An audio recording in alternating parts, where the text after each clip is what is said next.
Ya estamos en comunicación con Agustín Canzani, sociólogo, analista político y director de la Fundación Liber Seregni. Agustín, ¿cómo estás? Muchas gracias por estar del otro lado. ¿Qué tal? ¿Cómo están ustedes? Todo muy bien por acá, Agustín. Hablamos contigo a una semana de las elecciones, antes del 27 de octubre. Ya pasó la primera vuelta. ¿Cuál es tu balance? Bueno, lo primero es confirmar una regularidad, si se quiere, que tiene que ver con la presencia de estos dos grandes bloques que han articulado la política uruguaya, yo diría que en los últimos 25 años, ¿no?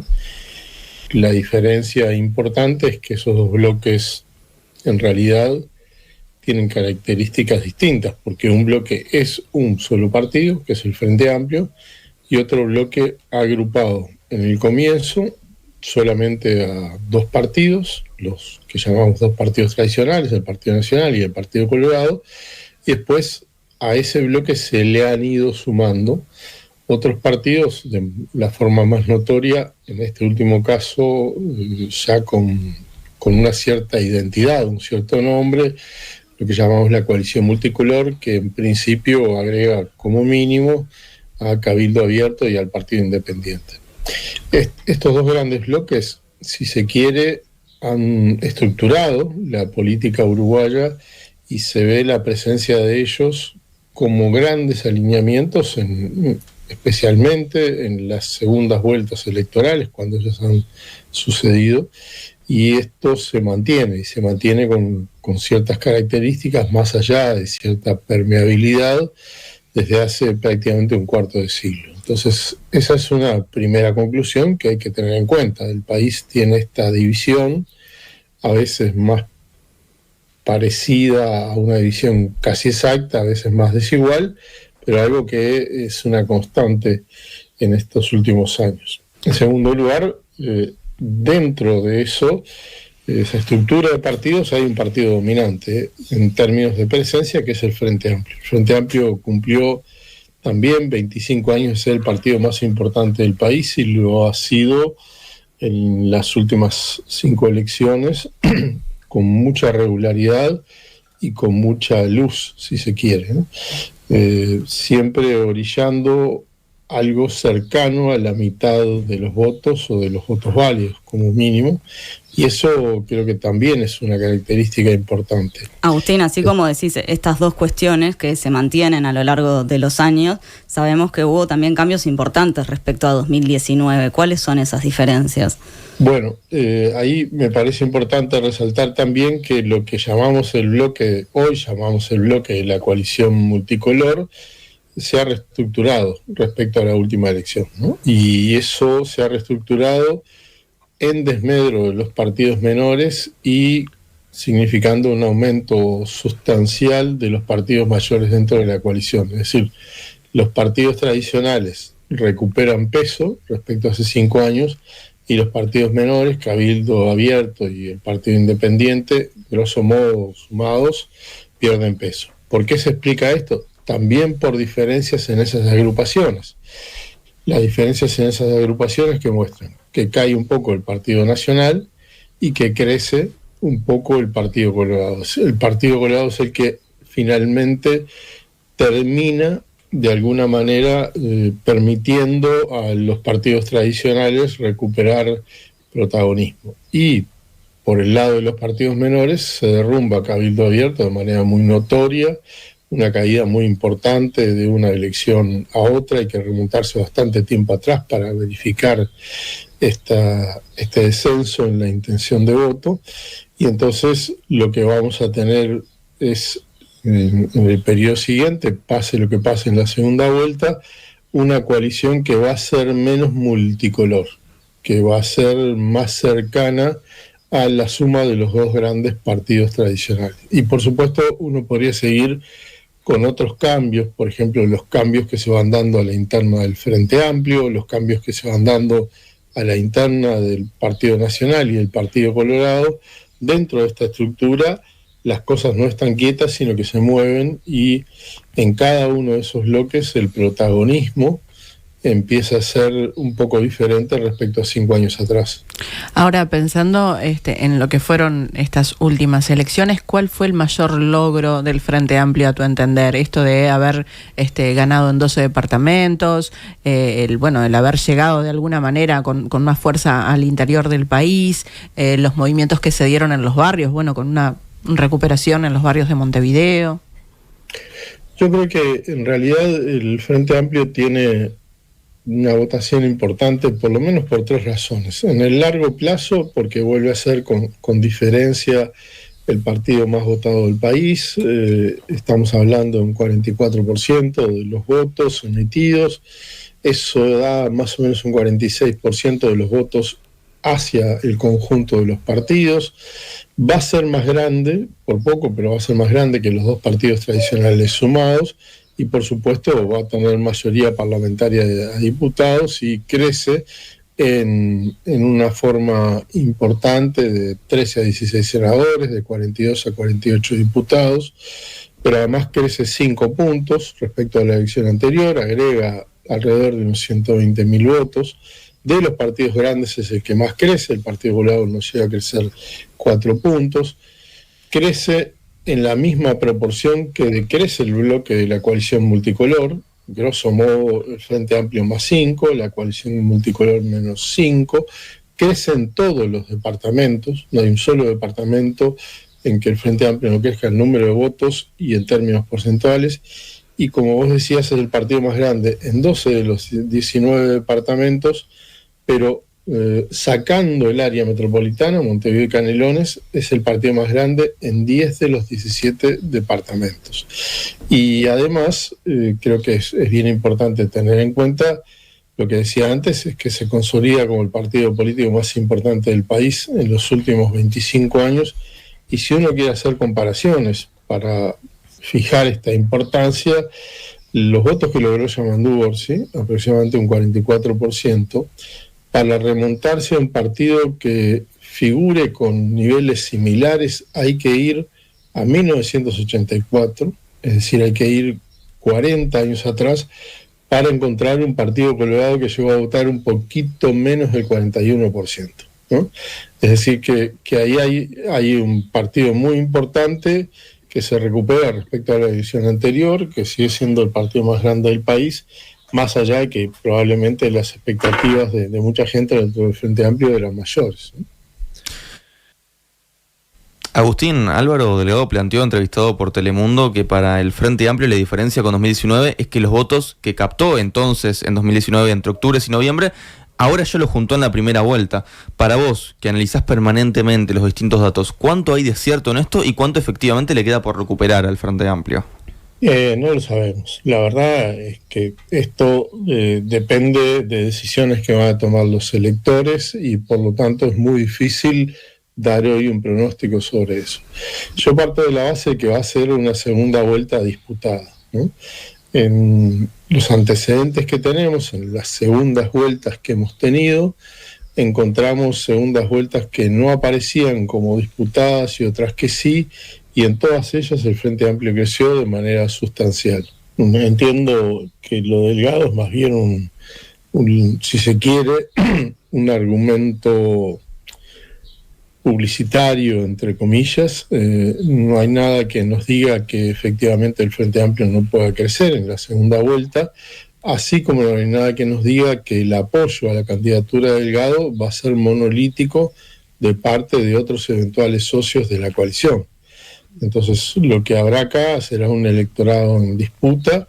El Frente Amplio parte de un piso más cercano a la mayoría de lo que parte Delgado. Esto es evidente, es incontrovertible, pero va a haber una disputa en estos días de campaña, y creo que allí lo que ocurre es que Delgado, aunque da por supuesto de que toda esa gente que votó a la coalición lo va a acompañar, la historia muestra que esto no ha sido tan evidente en otras instancias electorales, y probablemente tiene un trabajo muy importante en términos de sumar más votos para ganar de los que necesitaría teóricamente el Frente Amplio. Agustín, y en ese sentido, en esta cuestión de que no sea monolítico el apoyo de los otros socios de la coalición al candidato del Partido Nacional, ¿a dónde puede apuntar el Frente Amplio para rescatar votos dentro de la coalición? Y por otro lado, ¿piensa en otros votos, en los votos en blanco, en los votos de Salle?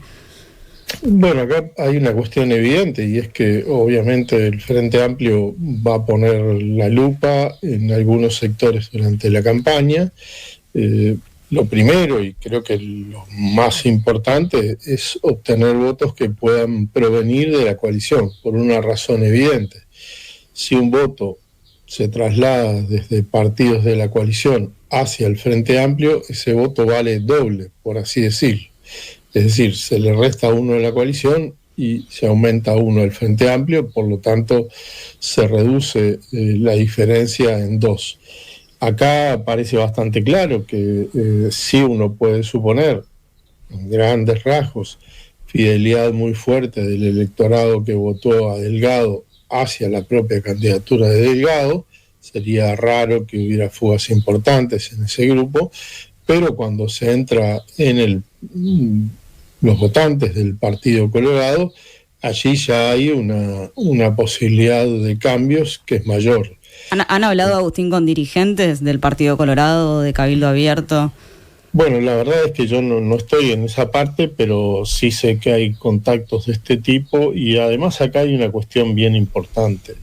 En la segunda vuelta, lo que ha demostrado la historia es que más que el posicionamiento de los dirigentes son los juicios que hacen los electores. En ese sentido, creo que la posibilidad de gobernabilidad que tiene el Frente Amplio a partir de la mayoría en el Senado puede ser un elemento importante para definir votos, porque parece evidente que más allá de que si gana Delgado va a poder gobernar, esa gobernanza, esa gobernabilidad le va a resultar extremadamente difícil por el poder que por sí solo tiene el Frente Amplio en el Senado, el único bloque y el único partido que hoy tiene poder real, efectivo, ya asignado en alguna de las dos cámaras del Parlamento.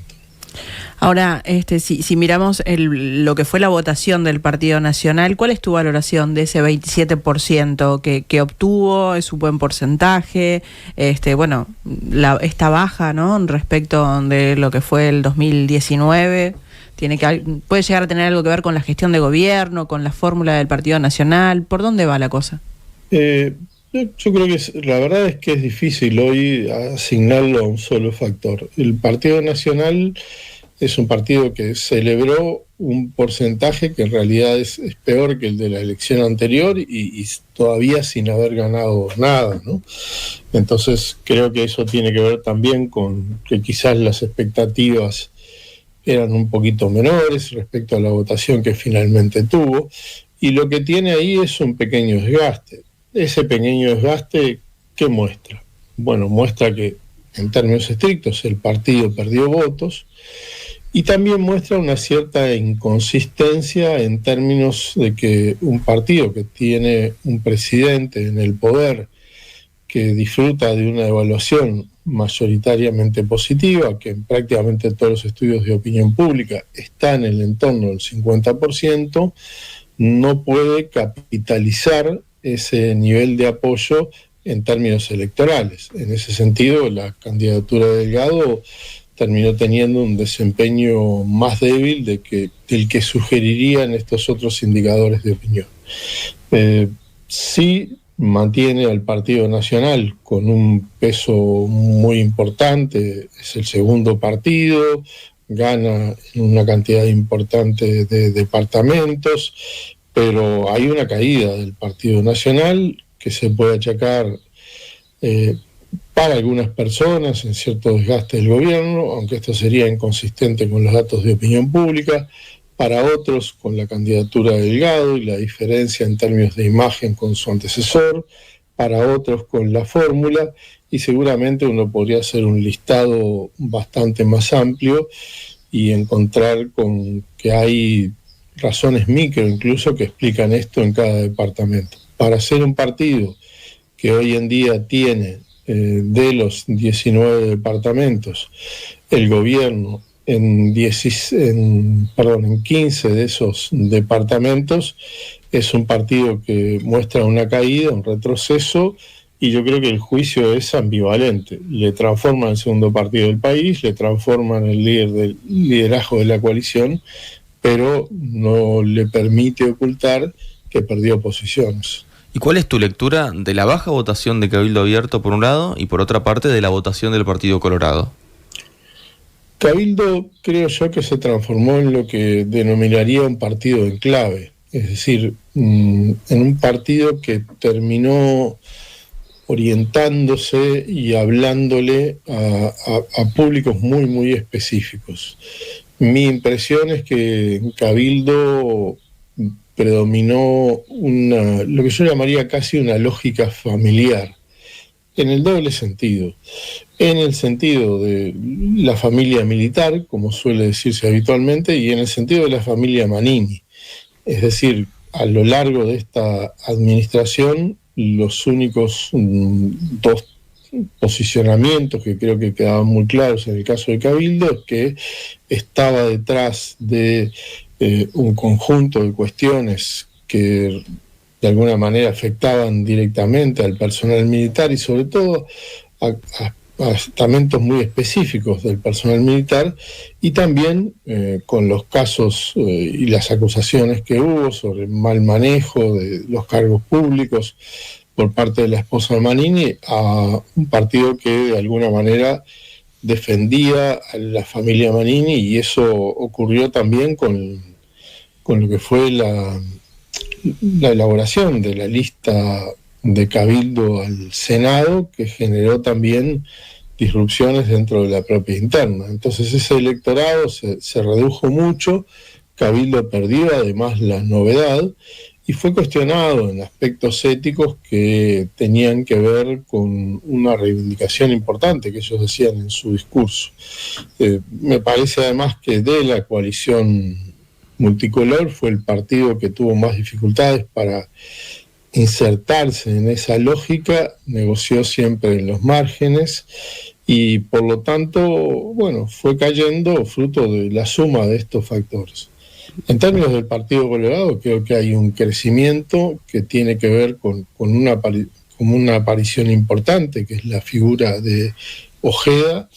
Esa aparición importante es de un candidato que podríamos llamar nuevo en la competencia de la alta política, que tuvo una campaña, a mi juicio, en términos profesionales, la campaña más rupturista, si se quiere, más audaz de esto, pero que tiene también sus virtudes y defectos. Sus virtudes, posicionó a una persona muy poco conocida en un lugar relevante y lo hizo votar razonablemente bien.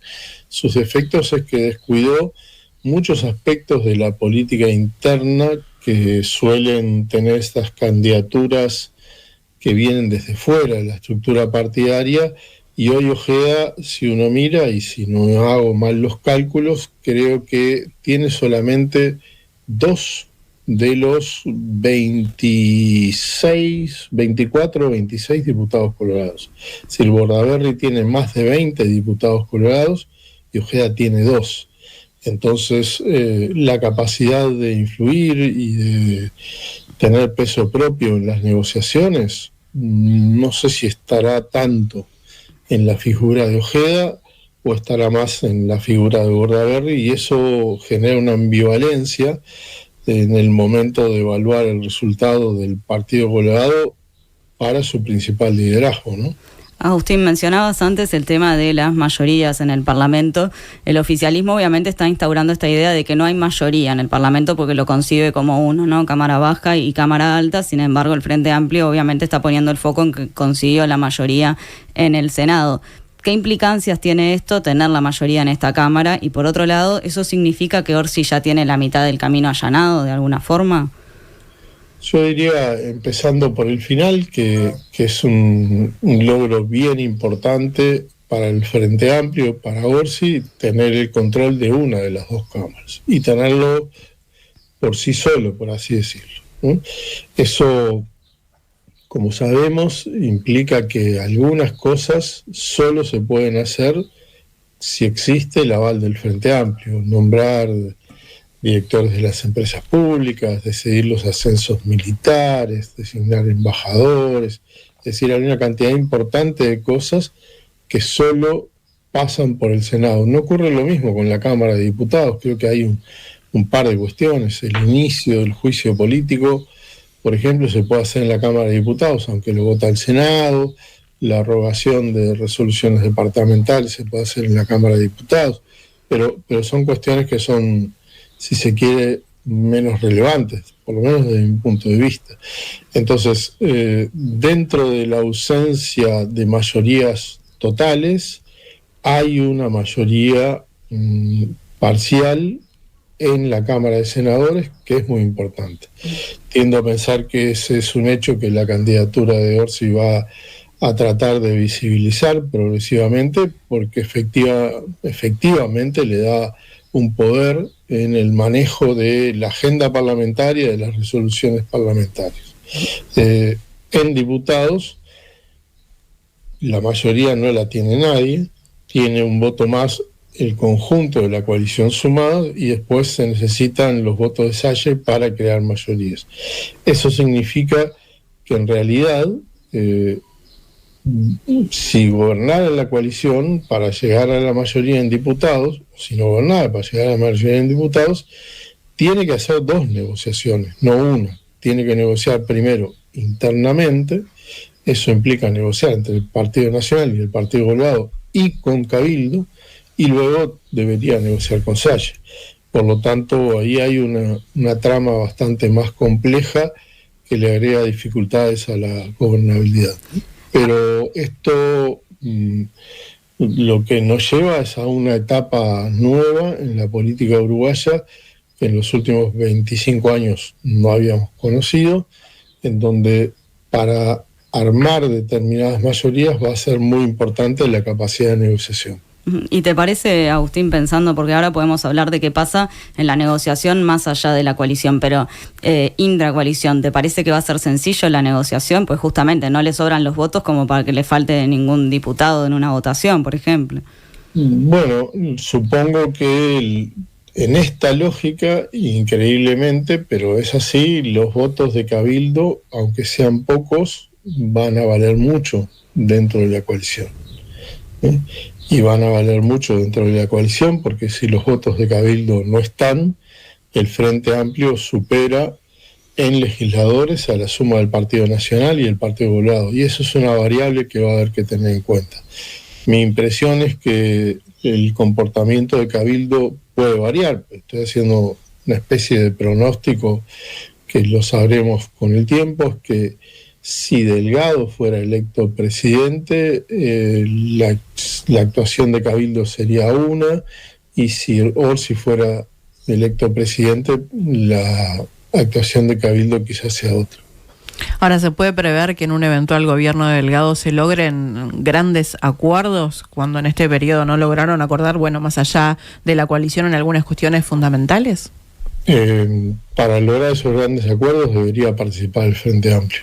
Es una condición sine qua non. Es muy difícil, es prácticamente imposible que haya grandes acuerdos sin tener el voto del Senado, obviamente, ¿no? Por eso, pero y en ese sentido, pensando cómo funcionó durante este periodo la coalición con la oposición, ¿eso lo ves viable?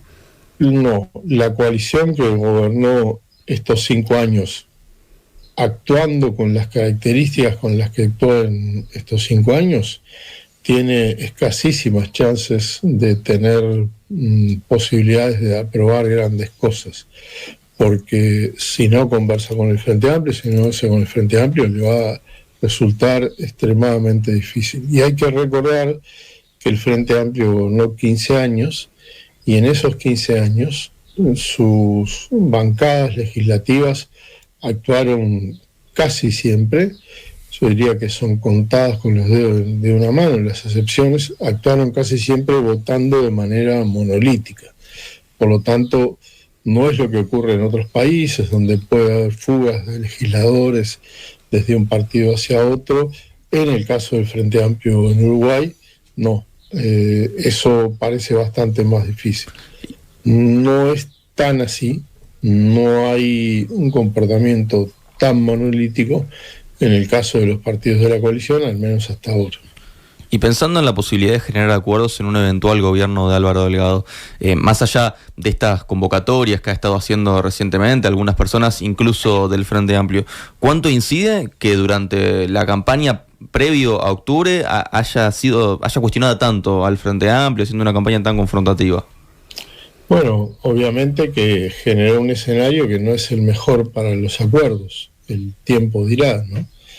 Pero tiendo a pensar que le va a costar bastante más, y estos indicadores de posibles ofertas de cargos, de posibles negociaciones, están mostrando que Delgado reconoce que efectivamente hay un conjunto de situaciones que él no puede manejar si no tiene el apoyo del Frente Amplio, o por lo menos de una parte del Frente Amplio. Y como mencioné antes, esta tradición del Frente Amplio, bastante probada a lo largo del tiempo, de actuar de forma monolítica con sus bancadas parlamentarias, va a hacer que no alcance con ofrecer algo a alguien, alguna persona en particular. Va a hacer que efectivamente, si Delgado llegara a ser presidente, va a tener que negociar con todo el Frente Amplio, y eso implica que una parte de las políticas van a tener que ser distintas de las que probablemente él prometió. ¿Qué pasa, Agustín, si pensamos en la votación a la interna del Frente Amplio? Porque cuando arrancamos la entrevista decías también hubo novedades y se piensa en los distintos partidos, en las relaciones a la interna de los distintos sectores. Bueno, ¿qué es lo que se vio si se mira a la interna de la oposición? Bien, yo diría que en el caso del Frente Amplio hay un predominio muy fuerte del espacio 609, que hay que medirlo bien, no de manera literal, porque si uno toma como cargos de la 609, el Movimiento de Participación Popular, todas las personas que entraron por esa lista, no se está haciendo el cálculo correcto, porque algunas de las personas que entraron por esas listas o por esos acuerdos son en realidad fruto de concertaciones electorales que se hicieron, y donde van a ocupar bancas personas que no pertenecen al espacio 609 o al MPP. El caso más claro es el de Cristina Lustenberg, pero también aparecen ahí los acuerdos que llevaron al Senado bajo ese paraguas a Felipe Carballo. Pero de todas maneras, aún así hay un predominio muy grande de la 609 y del MPP. Creo que ahí lo que va a hacer es que va a ser una voz muy potente y va a ser el principal articulador en torno a lo que será un futuro gobierno del Frente Amplio, o eventualmente, si le toca estar en la oposición, en ese lugar. Pero hay una cultura negociadora del Frente Amplio, y tiendo a pensar que esa negociación se va a imponer, además porque, llegado el caso extremo, para de alguna manera decretar que algo sea obligatorio para todos los legisladores y legisladoras del Frente, se necesitan supermayorías, y eso me parece difícil que pase. Pero sin duda ahí hay un protagonismo importante. Y esto se suma a reestructuraciones en otros partidos. Ya mencioné la del Partido Colorado y la importancia de Bordaberry, especialmente en la bancada de diputados, y se suma también, creo yo, a cambios en el Partido Nacional, en donde, por decirlo de alguna manera y muy rápidamente, los viejos liderazgos herreristas, que se expresaban sobre todo a partir de la lista 71, quedan reducidos a su mínima expresión. Lo que me da la impresión a mí es que esto es el paso definitivo para que los liderazgos que venían de la mano de Luis Lacalle Pou terminen de alguna forma haciéndose del liderazgo de la mayoría partidaria con mucha amplitud, ¿no? Director de la Fundación Liber Seregni, Agustín Canzani, muchas gracias por estos minutos a Nada que Perder. Gracias a ustedes, un abrazo, que pasen bien. Gracias.